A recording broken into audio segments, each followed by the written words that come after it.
What is up, guys? This is Flash back with some more charts and another video. It's Tuesday, December 17th, about 12:45 p.m. Eastern.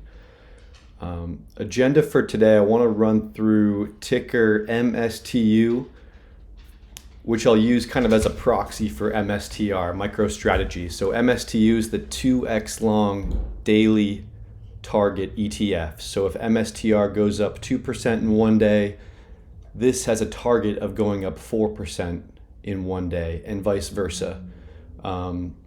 This is not financial advice. Number one, MSTU is a leveraged ETF, and you have to take into consideration leverage decay, and there are some associated risks with it. But I'm using this kind of as a proxy because it doesn't have a ton of data. And what I want to talk through is Michael Saylor and how he's using the ATM to ultimately leverage his shares by selling them and buying Bitcoin with it to, I guess, lever up to the Bitcoin price, hold it on the balance sheet, hold it in the treasury, ultimately to become a very valuable company as Bitcoin appreciates in price, is more of a very legitimate asset, more of a legitimate technology as a savings tool, or as just a hard asset in general. I think that's a very powerful idea. And what he's doing with it is he's, obviously MSTR is included in the triple Qs. There's going to be a lot of buying pressure there. So I think Saylor is kind of selling into a lot of the buys right now. And I just want to kind of look into what this structure ultimately looks like. So number one, big picture, this looks like some sort of accumulation pattern. If you Google Livermore accumulation cylinder, this is pretty much what comes up. And so, this is just an idea. This is very short term. As you can see, we're on the 30-minute chart. This is often wrong. This is not financial advice, but I think this is just kind of an interesting idea. And so if we kind of take a look at this rounded structure, this to me is, Saylor and MicroStrategy selling their shares. When it kind of rounds out, when it bottoms down here, you can kind of see, double bottom, some sort of ending consolidation here at the bottoms here. And, you could probably put a bowl on the bottom of each one of these just to kind of, act as a trend or a general guideline. But I also thought it was super interesting if we pull some fibs on each one of these little consolidations from their high to their low. So we'll start down here and we'll just kind of drag it to that bottom of that consolidation. This ended up making its way up here, which, for all intents and purposes is the 3.618 of this structure right here, right? So maybe let's do that again on the next one. And let's try it from right here. So we pull the top there to the bottom of that consolidation, ran up to the 3.618, right? So let's remove these. Let's do it again on this structure, from that high to this bottom of this consolidation. What do you know? Right up to the 3.618. So I think this is Michael Saylor buying and selling his shares, buying Bitcoin with it, and then letting price appreciate.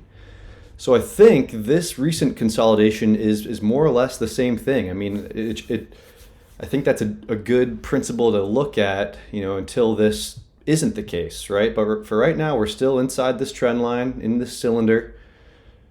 And so let's just go ahead and pull the fibs, from this top to this bottom. And you're looking at a target of this specific ATM. This could run MSTU to, $200. We're at $15 today on it.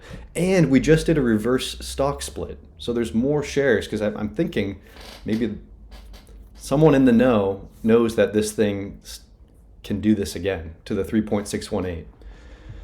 And so again, very speculative, guys, but I think it's super interesting that all of these consolidations have ran to their 3.618. We're in the middle of an accumulation cylinder, and we're kind of showing a rounded bottom-ish, right? We just got to keep following this and see if this does play out. And I also think, it's worth keeping an eye on Bitcoin. You know, we want to make sure that that will continue to go up. And so real quick, we'll just look at Bitcoin here.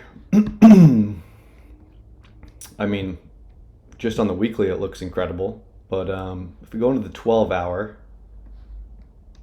you know, it looks like we're doing some sort of consolidation here. I'll just pop on my other lines here. We can remove some of this. This is just kind of me playing around in the meantime.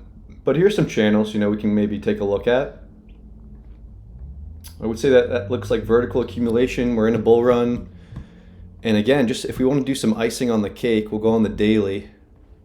And this is the Bitcoin rainbow wave. This is something that I stumbled upon. I believe it was Team Underground, that YouTube channel.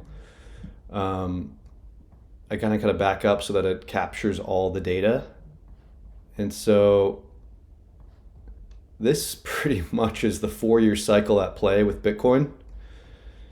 And it's really cool. It highlights, okay, when the general pop, the top would be based on the halving, you know, where the bottoms most likely are. And this, I mean, has played out to a T. And you talk about a network, the network effect and the power law and all this good stuff. I think this is what we want to be following, you know, for this foreseeable future. So this, I mean, has Bitcoin coming up to, you know, 200K-ish to maybe 250K-ish, you know, in either February through May of 2025. So all that to say is I think, you know, MSTR can keep doing what it's doing. It has no reason why not to. It's just taking a little bit longer because this is a bigger scale, a bigger operation that Saylor's doing. And ultimately it points to the 3.618. You know, if we follow up this trend line at the top of the cylinder, you know, that puts us January 28th. That seems very aggressive, but just something I'm seeing, guys. Again, very speculative. Drop me a like if you found this helpful. I'll see you guys in the next one.